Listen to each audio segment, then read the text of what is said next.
Welcome to On the Chain. This is Jeff here for another great Saturday morning session. We are going to cover some great topics. You know why? Because Ripple XRP. That's why. You know what?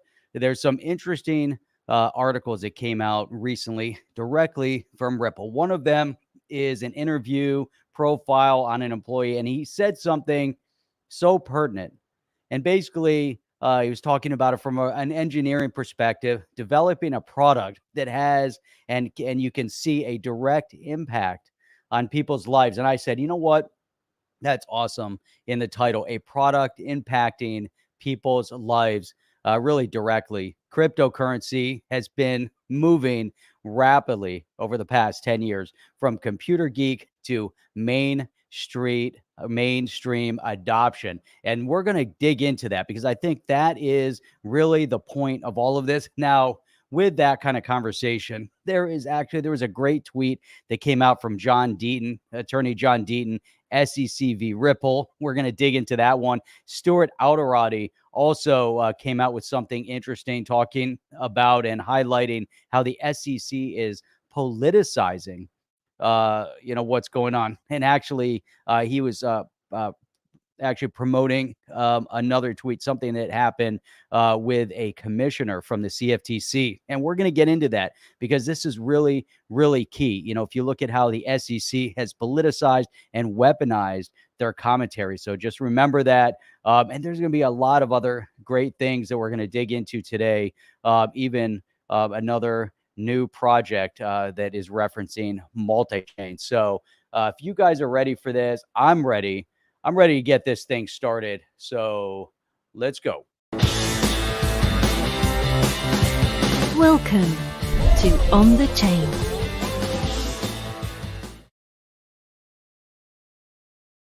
All right, well, I guess we got to get started. But first, got to start out with the espresso. We had a little bit of a mishap with the espresso the pot yesterday with the little stovetop espresso maker, the little mocha, and had a little complication with it. Fortunately, have a backup. I have an electric one, and I have that at the office. So I brought that home yesterday. It doesn't taste exactly the same. I kind of like the way it percolates on the stove a little bit better, but you know what? Same great coffee. So anyhow, so I highly recommend you guys run out, get your coffee, get ready, get set, because we have a lot of great things that we want to cover. And as always, give us a shout out. Let us know where in the world you're tuning in from. We always love to see where people are coming to us from because we've got Laurel coming in from the Bahamas, right off the coast here, not that far away. So great to see you there. And we've got Chip tuning in. Welcome, Chip. So people popping in all over the place. And like I said, oh, look at this. We've got Mark coming in from Manchester. So what's up, Mark? Good to have you on as well. All right. Where to start? Where to start? Look at this. We got Michael over here coming in from the UAE. So if you haven't been over in that area, I highly recommend it. Go over to Dubai. Nice area. So, and obviously there's other great places to visit as well. So, all right, what do we have here? Oh man, we got a lot of new names that I haven't seen. So, what does that say? Ondoma Case coming in from Amsterdam. So, welcome. All right, let's see what we got here. Where are we going to start? I found that I want to start right here. And this is going to be a tweet from John Deaton. And then we're going to move through a couple others. There's actually a nice one from Jeremy Hogan that I want to dig into and reference. And like I said, we're going to get into one from Stuart Alderoty as well. So we're going to go through these, fly through some of the commentary. I think you guys are going to appreciate it if you haven't seen it yet, but we're going to, at least discuss and dig into these a little bit more. So let me get the screen set up and make sure we're sharing some audio. And here we go. So let's see how this looks.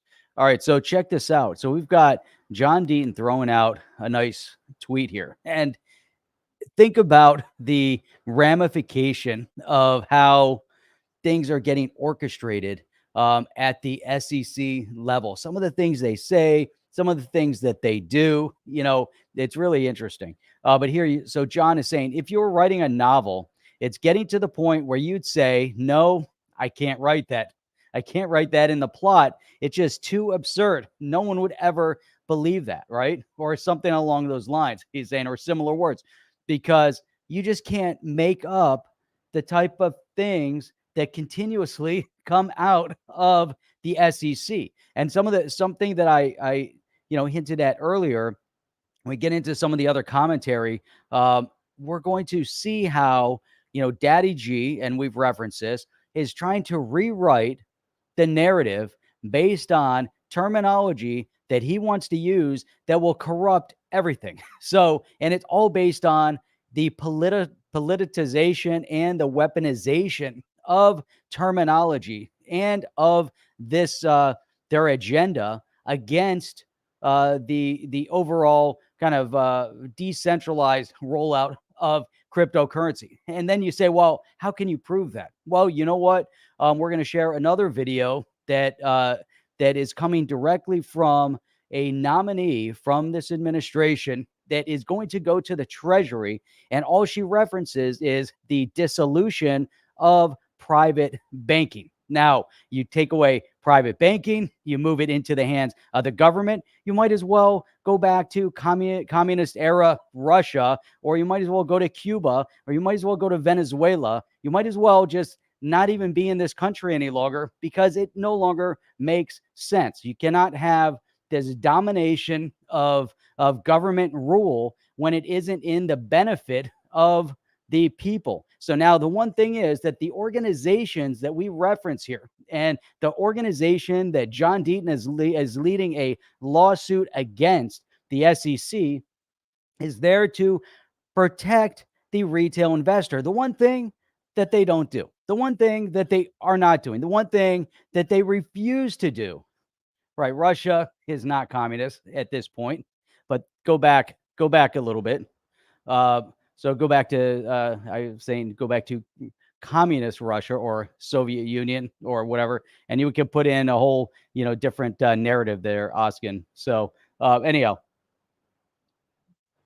so let's look at this one. All right, let's look. So what does Stefan Huber say? He said, do you want it even more absurd? Yes, you do. In an official SEC amendment for new rules on a Bitcoin commodity-based trust shares, the SEC cites the FinCEN ruling on Ripple as an example of a company operating as a cryptocurrency-based money transmitter. So could you imagine, this overall narrative of what they're doing here? I mean, it's outlandish. It really is outlandish.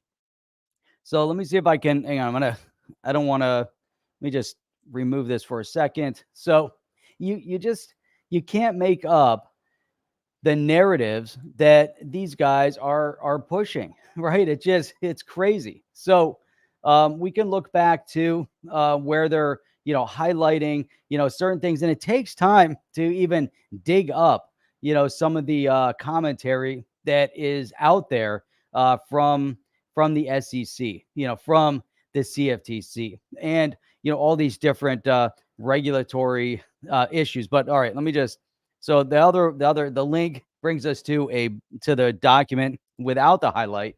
So let's just look at what he's pulling up here. It's hard to read it though. Let's see.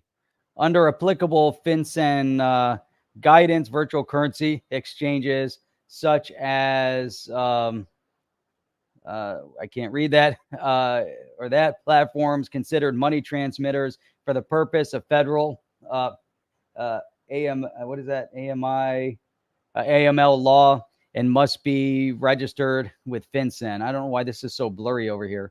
It's unfortunate because I would like to be able to go through and read it, and we can't read it. So over here, so here's from 2019, and I've got it open over here, but so what he's highlighted here is the notice of filing of amendment number 1 to propose rule change to amend the New York Stock Exchange ARCA Rule 8.201-E, which is commodity-based trust shares, and to list and trade shares of the United States Bitcoin and Treasury Investment Trust under nice rule 8.201-E. Now, this was from October of 2019. So this is 2 years ago when this was thrown out there.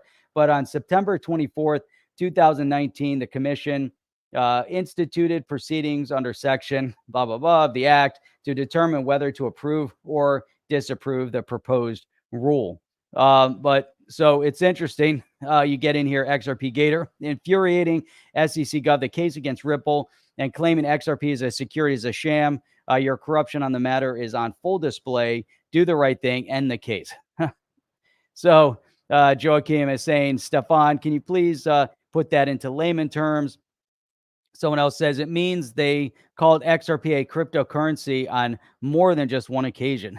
So the captain is saying here, I can't stress this enough. We need to seriously question the integrity of anyone who refuses to acknowledge the absurdity of the SEC v. Ripple case and the deliberate attempt by the SEC to interfere with the free and fair operation of the crypto markets. Now, again, go back to that initial narrative is, what was the original narrative? The original narrative is, exactly, focused on, what the, that the SEC is supposed to be there specifically, to support and represent the retail side. But obviously that isn't happening. If you have so many people that are now questioning the overall integrity. Okay, let's see if we can open it. Oh, there we go.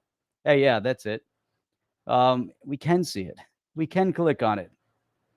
I tried clicking on it before and nothing was opening properly. So, but it's still basically doesn't really get into it except for right here. So here's FinCEN has prosecuted entities that omit to register with it as a money service business, MSB, or fail to comply with the regulations aggressively released by Office of Public Affairs, Department of Justice. Ripple Labs resolves criminal investigation, available here at this link. Also consent to the assessment of a civil money penalty, and they kind of get into it, but anyhow, I mean, to me, it's really outlandish, what we're seeing here. It's outlandish, what we have to continue witness with an entity here in government that, again, is supposed to be representing the interest of retail, and it's doing anything but.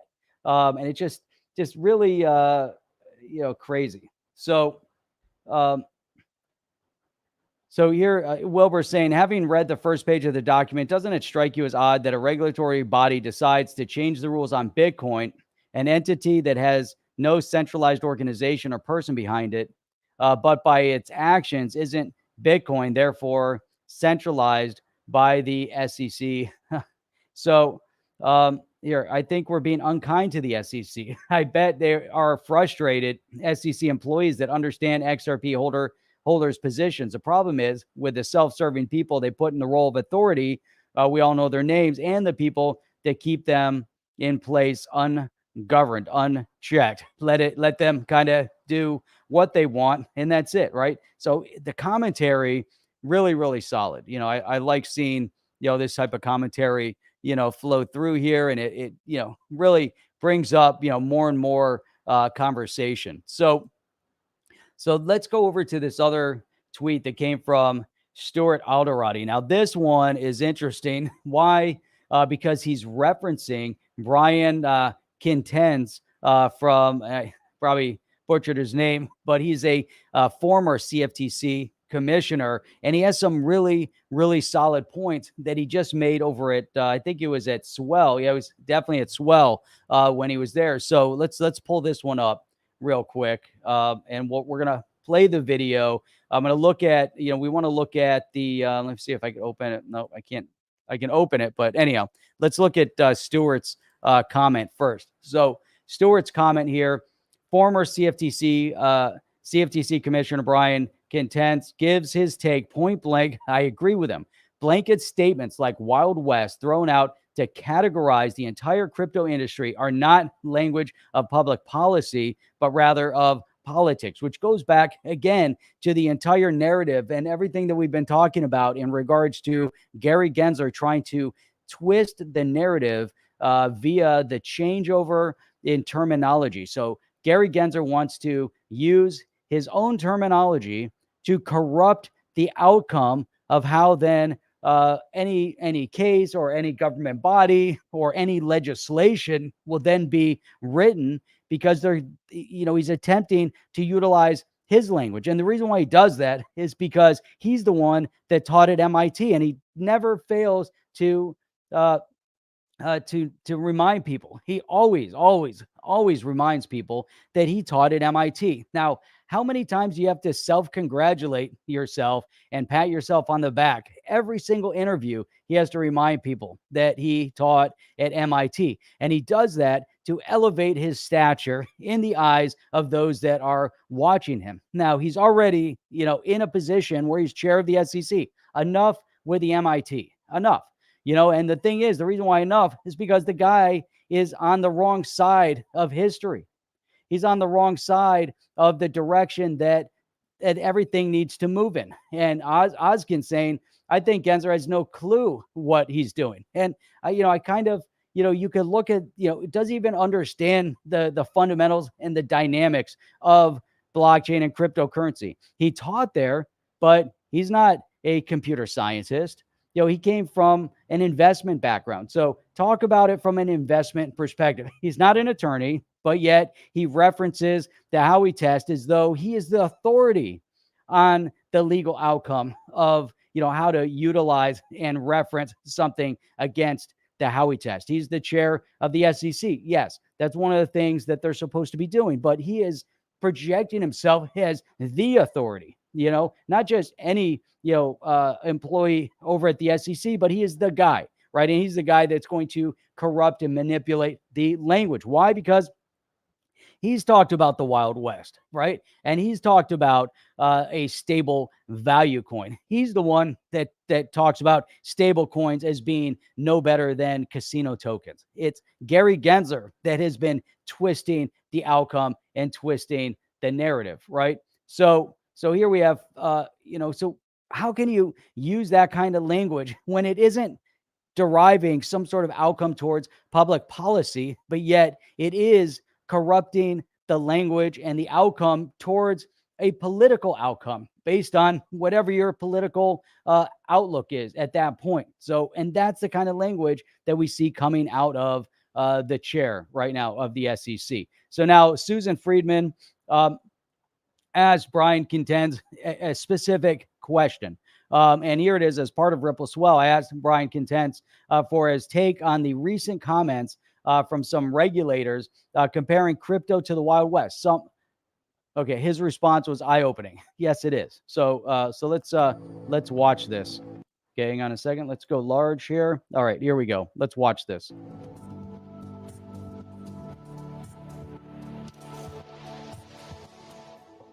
As a regulator, I care about effective and appropriate public policy. And I try to advocate for public policy with the language of public policy, using problems, using solutions, using data, using anecdotes from market participants, using relationships with regulators. The language that was used in this case is not language of public policy. It's language of politics. It's a language of persuasion and manipulation. Blanketly throwing out terms like that to an entire ecosystem, in my view, does not inform a policy debate. And then to blanketly categorize that ecosystem as rife with fraud, abuse, and manipulation, I think does a number of things. First is that it ignores the fact that the CFTC has anti-fraud and anti-manipulation authority over that space. And if it truly is rife with those activities, we have a federal regulator that can use its enforcement powers to address those things. This is just a spot on interview. Look, hang on, folks. So look at what he's focused in on, and obviously we know that it's Gary Gensler. He's the one over at the SEC. He's making claims that he wants more authority. He's gone to Congress and asked for more authority. They're overreaching what their actual purposes for the SEC. And so Brian is very succinctly, stating that here is the incorrect issue. Now, obviously, he's not a commissioner at the CFTC right now. However, what he's saying is that the CFTC already had and has authority over certain things. But look at so let's just look at this part again. Look, blanketly throwing out terms like that to an entire ecosystem, right? So there's obviously a purpose. So Gary Gensler obviously has a direct purpose in terms of what he wants the outcome to be based on how he's attacking the entire ecosystem. How he comes out and says, well, the majority of crypto assets are securities. How does he know that? What proof does he provide? He provides zero proof. Why? Because it's all opinion. That's it. Nothing else. Comes out. It's his personal opinion. It's his personal objective. And that's it. But the question is, who's behind it? Why are they behind him? And then we're going to look at another video from the administration, and I think we'll play it right after this, and then we'll dive back in. But it just shows the mentality and the mindset of the individuals that are being put in place to oversee the economy of the United States right now. So let's look at this one. Hang on. Terms like that to an entire ecosystem, in my view, does not inform a policy debate. So by using this kind of radical terminology, right, to attack the space, and this is good because he's saying if you want to have a public policy debate over the outcome of cryptocurrency, because we know that digital assets, we know that crypto assets are here to stay. We know that other countries around the world have taken initiative in terms of how to identify them and recognize them in the broader economy for those countries. The U.S.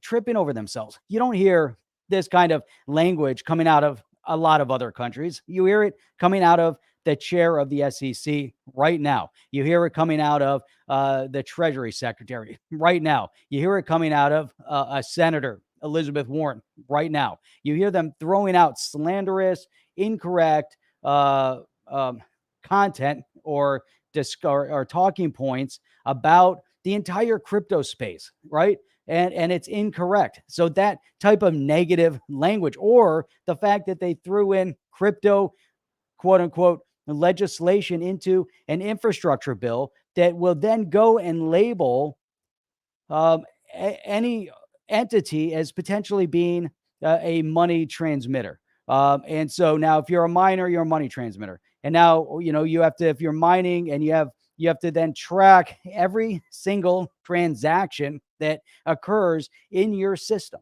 right? And then you have to report them. So what kind of insanity are they throwing into? And they don't understand the legislation per se. They didn't bring it to public policy debate and say, hey, maybe we should understand what's exactly happening with this legislation. Didn't go to Congress. They threw it into other legislation that was multi-thousands of pages long. And then all of a sudden, crypto legislation. That's why 40,000 people called a senator to say, what the hell are you doing with this crypto legislation? Get it the heck out of this quote unquote infrastructure bill, because it doesn't belong there.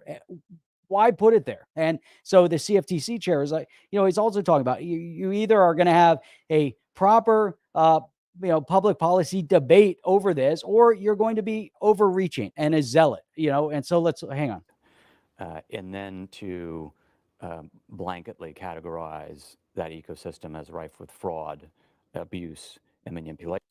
And this is exactly right. So this is exactly what the Treasury Secretary, Janet Yellen, has done. This is exactly what Elizabeth Warren has done when she put up those softball questions to Gary Gensler, where that they pre-planned that entire exchange between the two of them. The letters, we know she didn't write it. We know she's not intelligent enough to have written those questions in the space. We know that she's, a corrupted individual, right from the beginning, in terms of how she got her education, in terms of how she got her employment, and then how she got elected. We know it's all corrupt. Right? We know that it's a fraud. We know she's a fraud.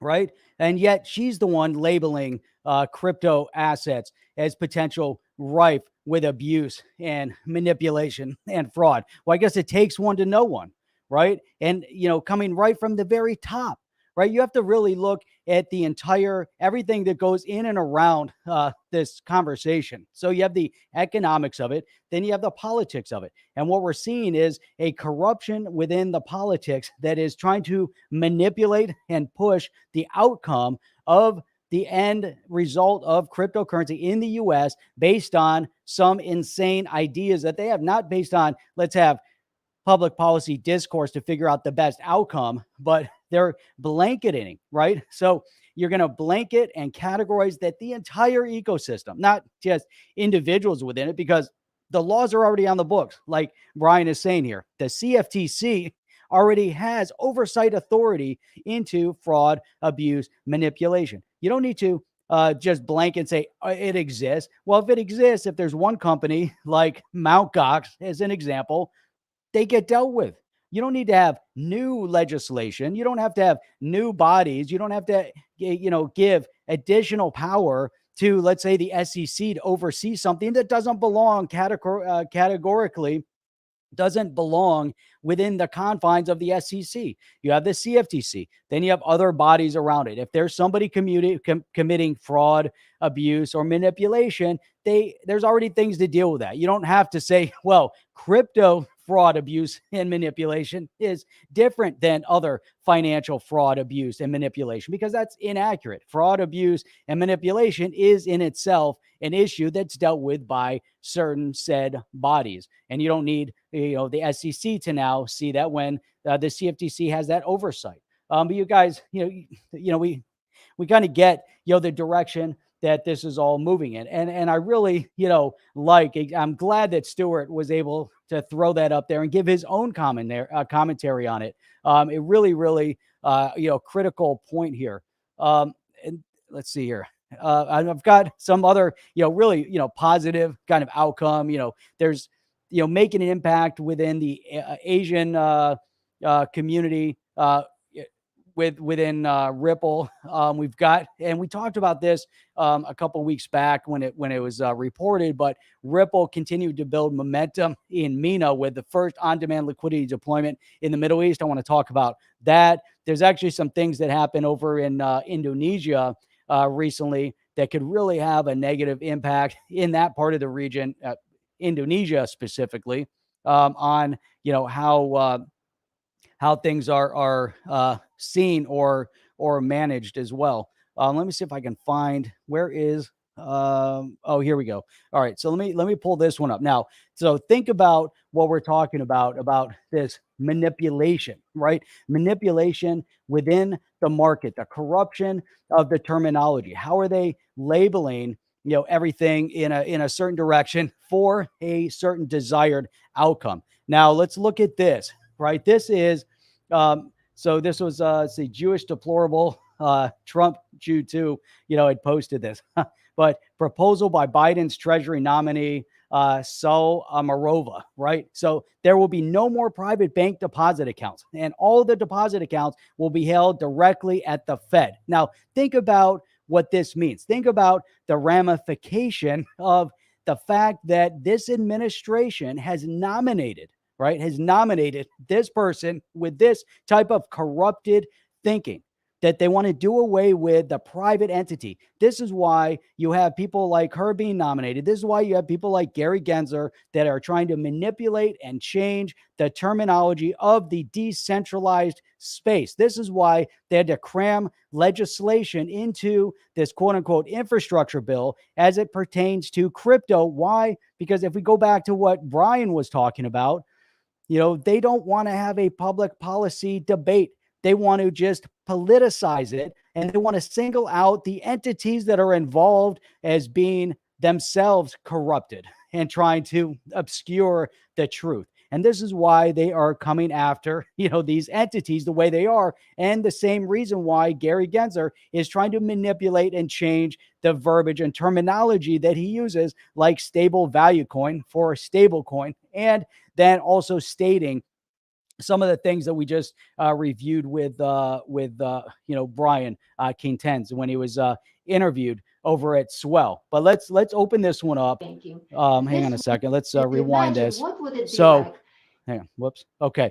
Let's now think about this, right? This is an individual who studied and got her degrees over in under socialism, or she's now living in the West, and she's escaped from some sort of socialist communist kind of thought process, and now lives in the freest country in the world. No disrespect to other people that are watching us, the exact from other parts of the world, but the exact reason why people all over the world flee and want to come to the United States today, because there's more opportunities here in the US. However, now they're trying to politicize and change the entire narrative based on what they want to envision politics or our society to be like here in the US. So they leave the government controlled countries. They come over here and they bring the same ideas, the ideologies that they fled from over here. Now, what sense does that make? Now you have to start thinking, what is behind everything? Because you have what Gary Gensler is doing. Now you have someone like this that's also trying to corrupt the narrative. Now, if you want to corrupt the narrative and take away privatization or private banking, leave the country. Don't be in this country. Why in the world is someone like this being nominated to a high position within this government? And then you have what's going on with the decentralized financial infrastructure, which is digital asset, cryptocurrency, etc. Decentralization equals freedom, as we all know, and it's the decentralization that will remove all of this insanity, right? So let's listen to this real quick. Imagine what would it be like if, instead of being just a public option for deposit banking, this would be actually the full transition. In other words, there will be no more private bank deposit accounts, and all of the deposit accounts will be held directly at the Fed. And there are very interesting implications from that thought experiment, for example, with the much more direct and proactive tools of monetary policy, like helicopter money, which is considered radical primarily because economists really do not know how to manage the issue of what will happen in the inflationary environment when the central bank needs to contract the supply of money. How is it politically feasible for the central bank to effectively take money away from people's accounts? To imagine what would it be like. Do you hear that? So that last part, what would it be like? It's interesting. She talks about how it's interesting, right? How it's interesting if the Fed is in control of the monetary supply 100%, where there's no private banking. It's all, all deposits are federally controlled at that point. So if all the banks and deposits are federally controlled at the very end, how is it going to be politically if they then have to contract the monetary supply and take money out of your account?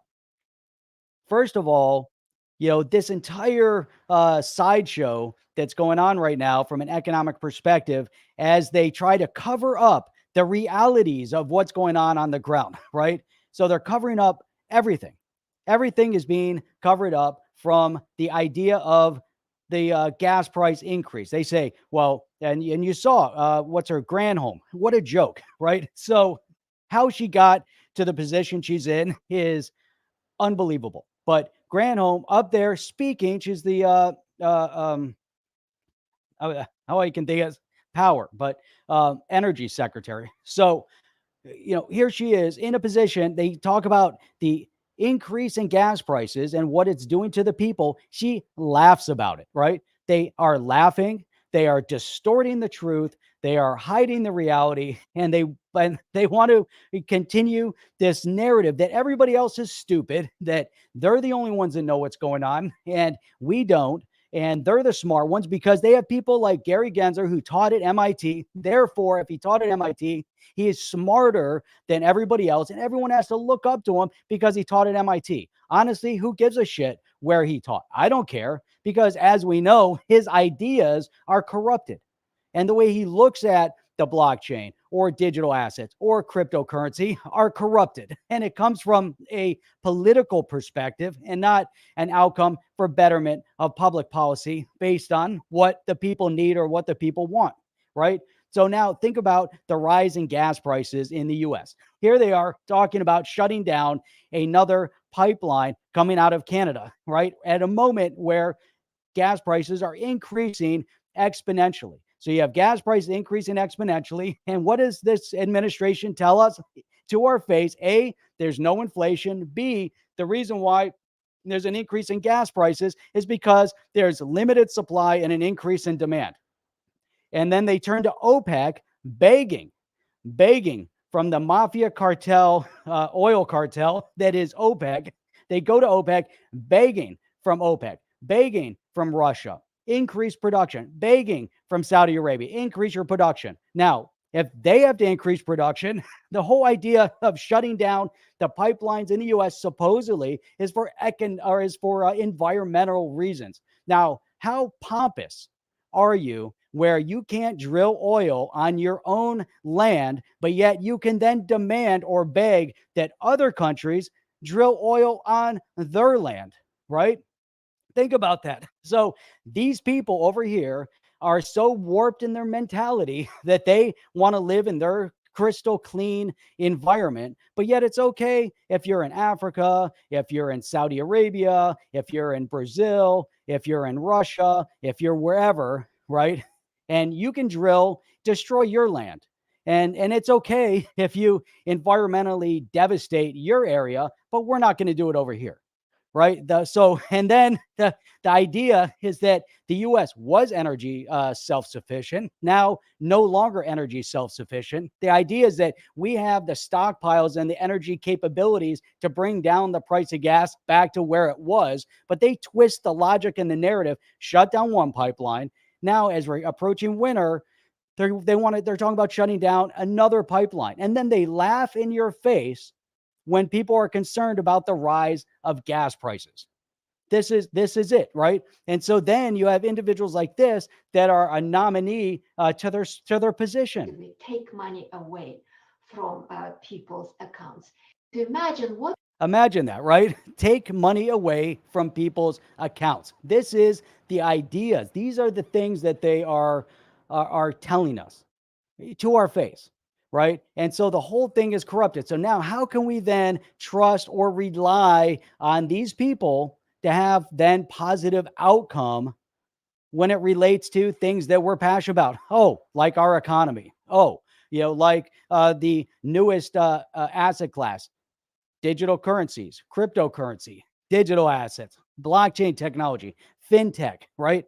We see the evolution right now of this technology growing up all over the world, all around the world, all around us. People are gravitating to this technology. And we're starting to see the expansion of this around the world. El Salvador, normalizing Bitcoin as a currency. Zimbabwe, probably next in line to normalize Bitcoin as a currency. Not saying good, bad, indifferent, whatever, but they are normalizing it as a currency. And we see pro cryptocurrency, digital asset, blockchain policies in other countries. Yet here we see everything moving backwards, right? Now we see the skyrocketing inflation in the United States. It's obvious, right? The cost of goods are doubling, tripling, quadrupling. Everything, you go into a grocery store, everything is $2, $3 more expensive. How does that impact when the cost of gas is up 2 or 3 times? The cost of products are up 2, 3, 4 times. How does that impact people on the street that are trying to survive, right? Now, what they tell us is that, the economy is doing great because people are earning more. Well, you know what? Some people are earning more because certain industries can't hire anybody. So now they have to pay them more. But you know what? What difference does it make? If you're making $10 or $20, if the cost of goods that were at $10 and now you're making 20, but the cost of goods have doubled or tripled or quadrupled, what good is your increase in your salary? This is how they manipulate and control the narrative and the outcome and how they're lying to people's faces, right? And these are the people that we're going to trust, the same people like Elizabeth Warren and Janet Yellen that have come out and said that cryptocurrencies are used only, right? Only for illegal, nefarious purposes.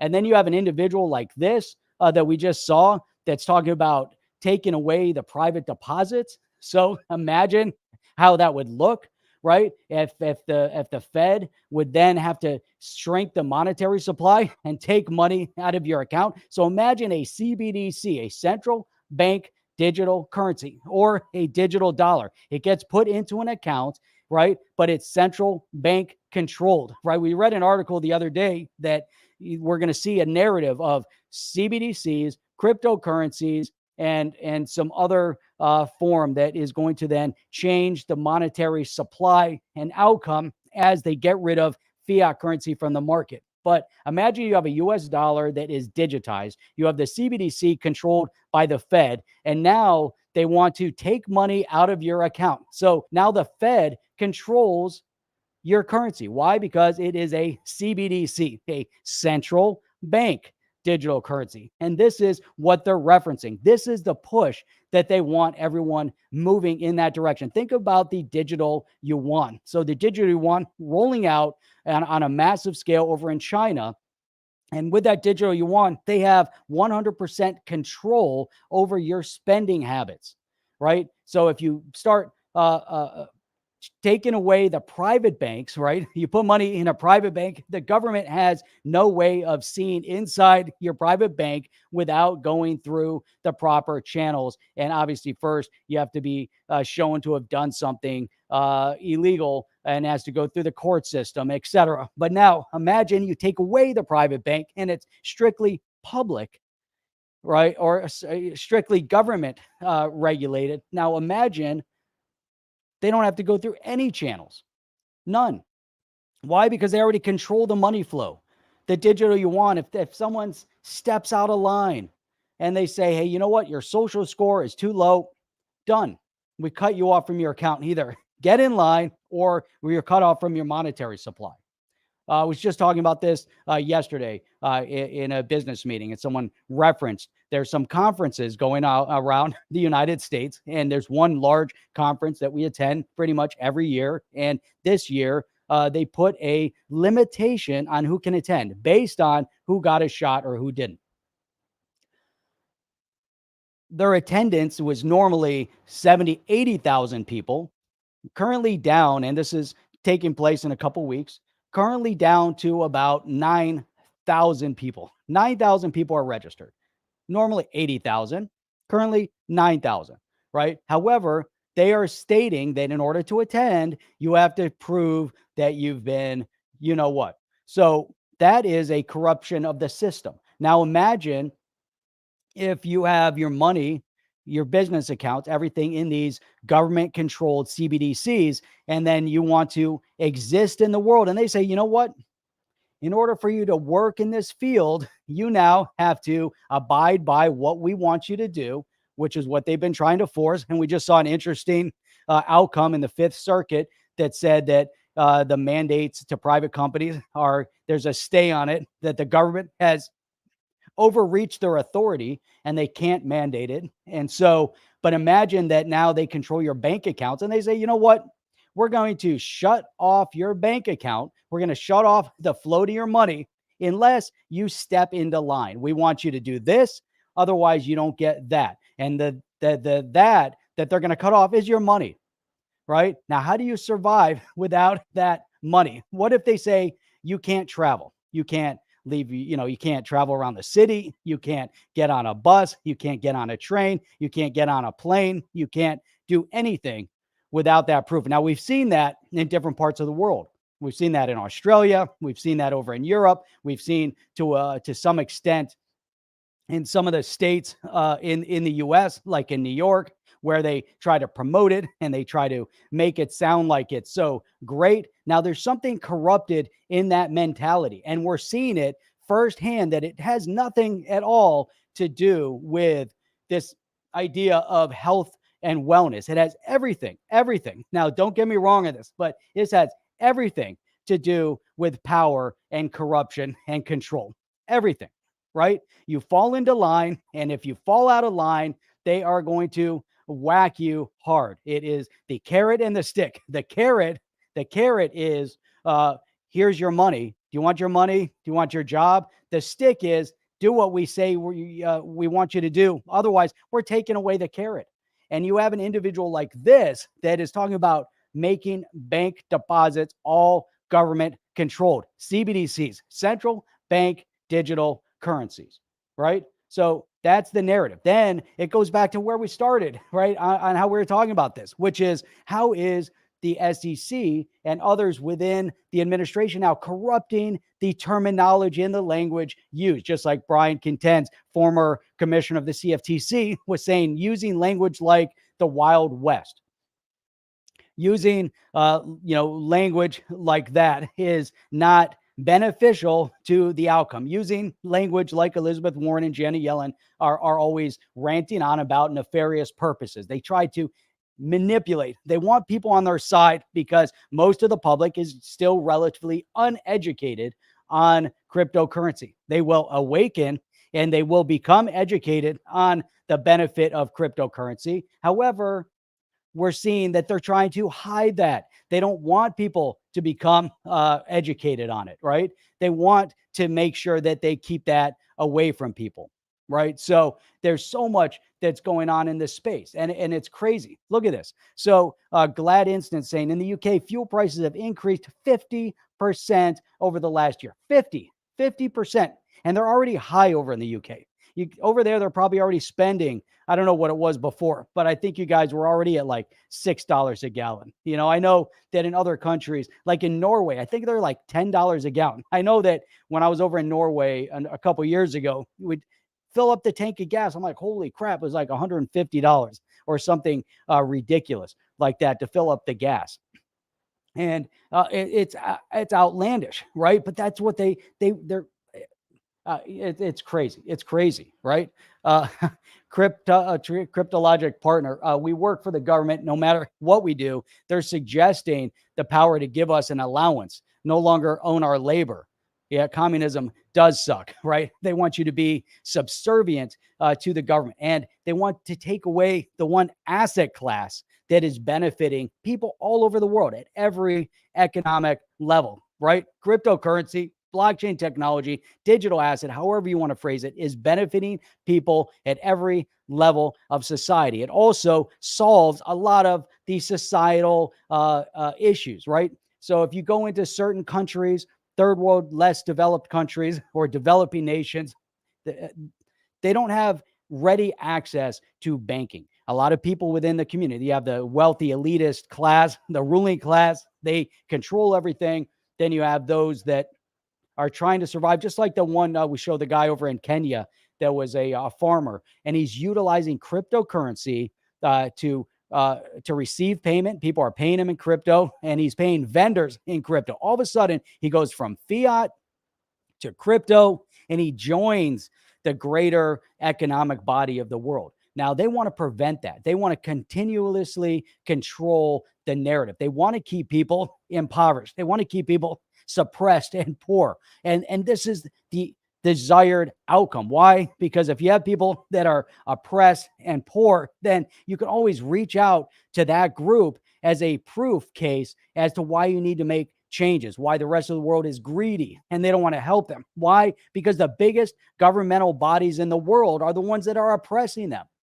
Like the United Nations. The United Nations is one of the guiltiest parties in the world of oppressing people and suppressing success, right? They don't want people to get better. They want people to be 100% subservient and reliant on their handouts. Therefore, all these societal issues could have been dealt with years ago, right? But there's too much money to be made in that corrupted system. Now, if you allow people in developing countries to then take charge of their life through decentralization, all of a sudden they pick up their cell phone and they're like, oh my God, I could have a Zum wallet.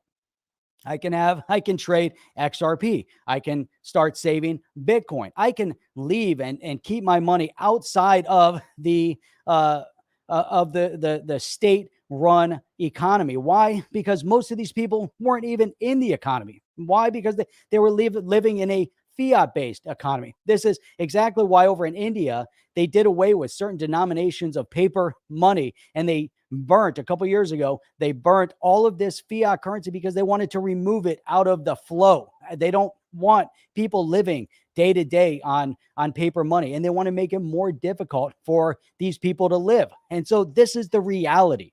This is what's happening around the world. Now, come to the United States. I guarantee you there's parts of the United States that do not have that are not involved in the banking system. They're not involved in the greater economy, and they too live on cash. That's why you go to certain communities in the US and they don't have banks. There's no ready bank in their community. Now, if you don't have a bank, how do you bank?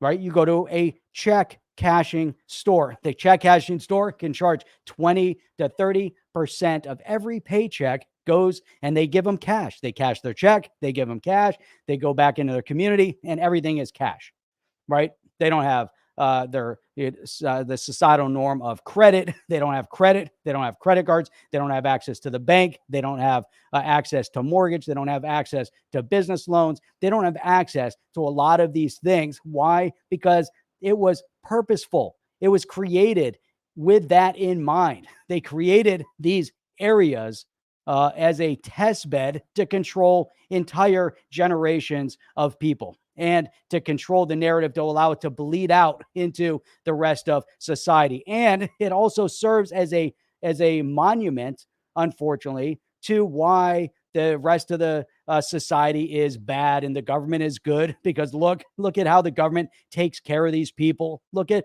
the food handouts. Look at the little measly sprinkling of money into their accounts. Look at how we give them housing and food, and look at how they survive. And they want them in that constant fight to survive mode, because if you're fighting for your survival, you'll never wake up to what is happening around you, right? And they keep them oppressed. They're political representatives, and we know who they are, and we've seen it, and they keep them oppressed. And this is just one more layer of oppression where they don't want people at these levels, whether it's in the United States or in other countries, they don't want them to take a charge of their own financial freedom. This is why they point the finger at others. This is why they point the finger at them, and they try to keep them oppressed. Decentralization, the decentralization of money is the greatest thing that could happen to people. Right? Forget about the government for a moment, because that's a whole different conversation, but it's the greatest thing to happen to people. It liberates them. It liberates people. It allows them to go onto the internet and make money. It allows them to take control of their savings for the first time ever. So imagine you can go and you can take money and you can put it into Bitcoin, XRP, whatever digital asset you want to put it into. Imagine you can do that, right? Without having to save in a bank account. So you take whatever few dollars that you have and you can put it into cryptocurrency. You can save it. For the first time ever, many people are taking advantage of investing for the first time in their lives. They're learning about the monetary benefit of investing, of holding for the long term, of saving. Right now, all of a sudden, they're joining the greater economy. And as things roll out and the products roll out to where you can then take advantage and leverage your crypto asset holdings, now all of a sudden you're joining the greater society.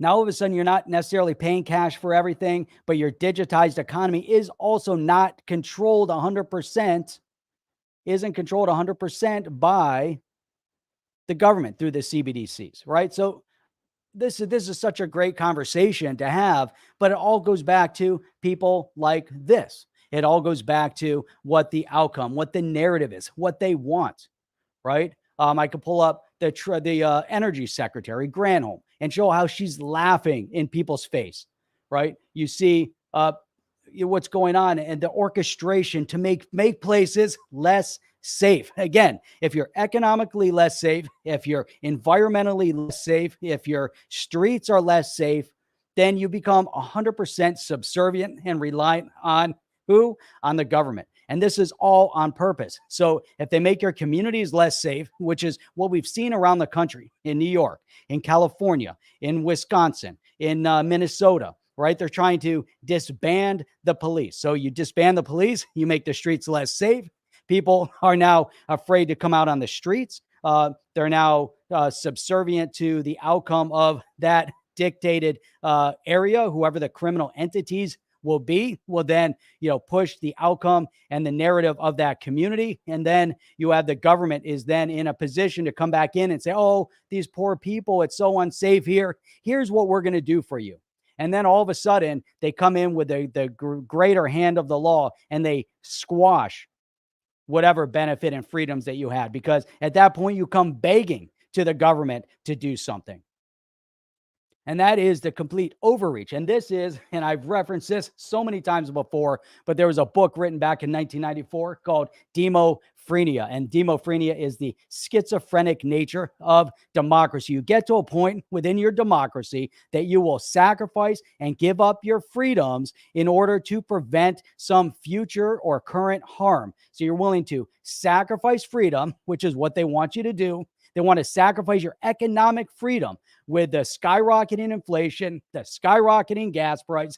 They want you to sacrifice your freedom of private banking. They want to sacrifice your safety. They want you to sacrifice all of that in the name of saving democracy, right? How crazy is that? So it's schizophrenic. It's a mental disease. It's a mental illness to the point where they want you to give up all that. And cryptocurrency, digital asset, right, represents the decentralized freedom that they're fighting against. This is why Gary Gensler's direct politicization and weaponization of his terminology against the cryptocurrency space comes out and says, in his opinion, the majority of cryptocurrencies are securities which fall under the SEC. And now he has dictate over all of them, which is why he's corrupting the terminology, which again is why this administration wants people like her that is from academia,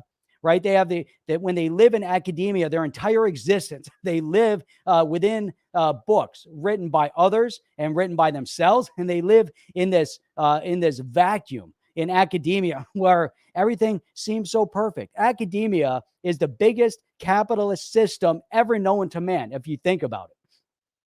Filled with socialists, filled with individuals with communist ideology. It's unbelievable. How do you go to the halls of academia, right? And the professors are socialists. The professors are communists, and they promote socialist, communist dictate. How is this possible when academia, again, is the biggest capitalist infrastructure known to man? Why? Because people pay huge amounts of money for regurgitated information. They come in, they pay $30,000, $40,000, $50,000. You pay all these socialist fascists that are teaching in academia. You're paying them for their regurgitated information. Most of them don't even give you an independent, rational thought because they're regurgitating other people's information, right? And they're selling you this idea that you need a paper that says BA, BS, MA, MS, PhD, MBA,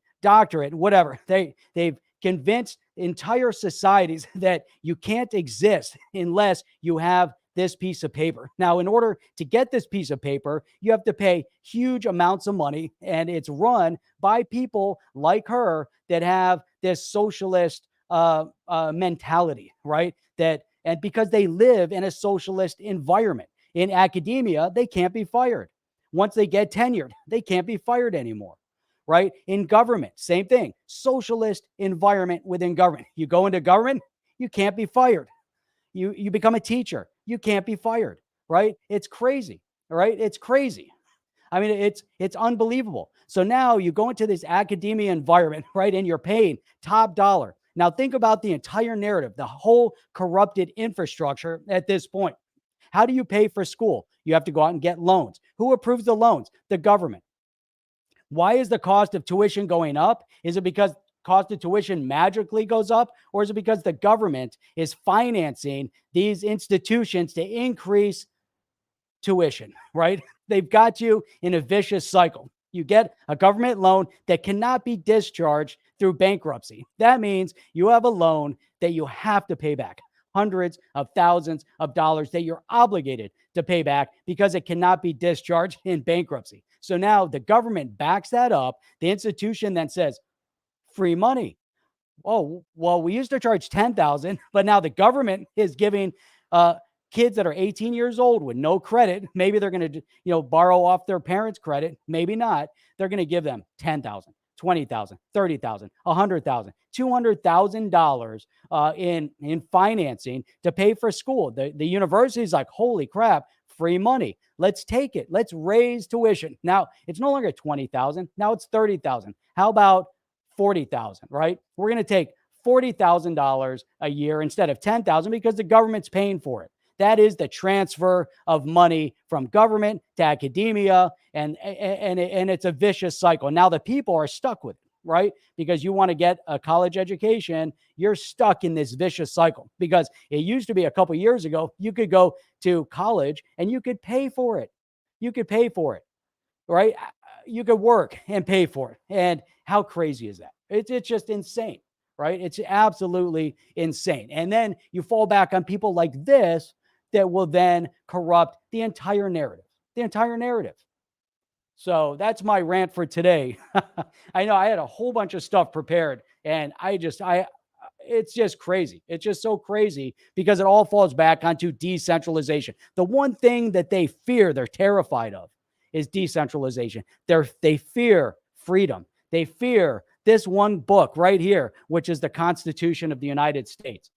They fear this. Why do they fear it? Because in the words of the Constitution, your freedoms are right here. All the freedom that you need is packed into the amendments right here in the Constitution, right? And that's it. From the first to the second to the third to the fourth. It's right here.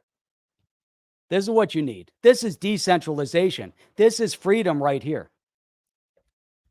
These people that are supposedly representing us, that are trying to dictate the outcome of the investment space that we're in for cryptocurrency, for fintech, for blockchain, they're corrupting the narrative, corrupting it.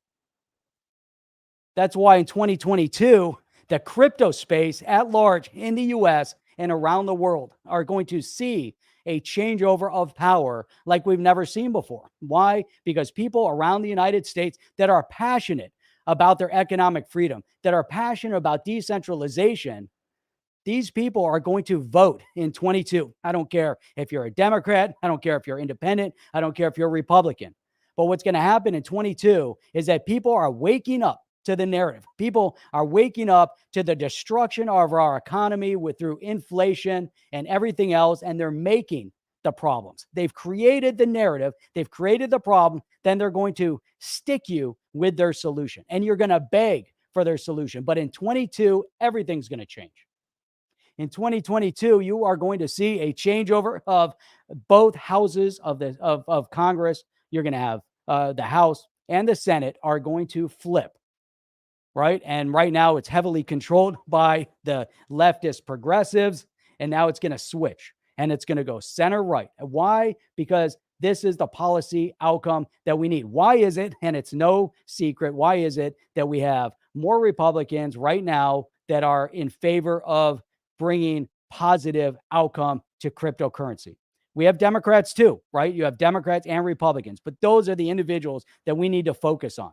And we need to look at them and say, are you crypto positive? Are you in for decentralization? Or do you want to continue to navigate through a corrupted idea of government control? That's it, right? That is going to be the change. So anyhow, that's my rant for today. You guys are amazing. We have 170 people on an early Saturday morning. We have here in the On the Chain community by far the smartest people in all of YouTube crypto.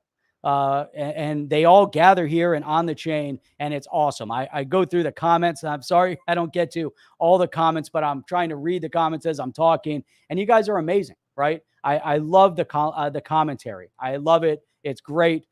We do stream 6 days a week over here. We stream Sunday through Thursday at 8 p.m. Eastern Standard Time and every Saturday morning at 8 a.m. Eastern Standard Time. If you guys haven't done so already, make sure you hit the subscribe button. Then hit that bell notifier. Every time we go live, you get notified. Plus, if you want to support us further, go over to onthechain.io, onthechain.io. Go check it out. Register for our email newsletter. What happens is that after every show, this one will be a little bit later because we're running out to tennis right now, but every show gets posted over on the website, and you'll see articles like today. I don't know, I must have like 20 other articles that we never even covered. All that stuff and some of our thought process will be over there on the website, and you'll be able to dig in and look at that. You can go to the podcast, you can listen to it, you can rewatch it, whatever you guys want to do. Check it out on thechain.io.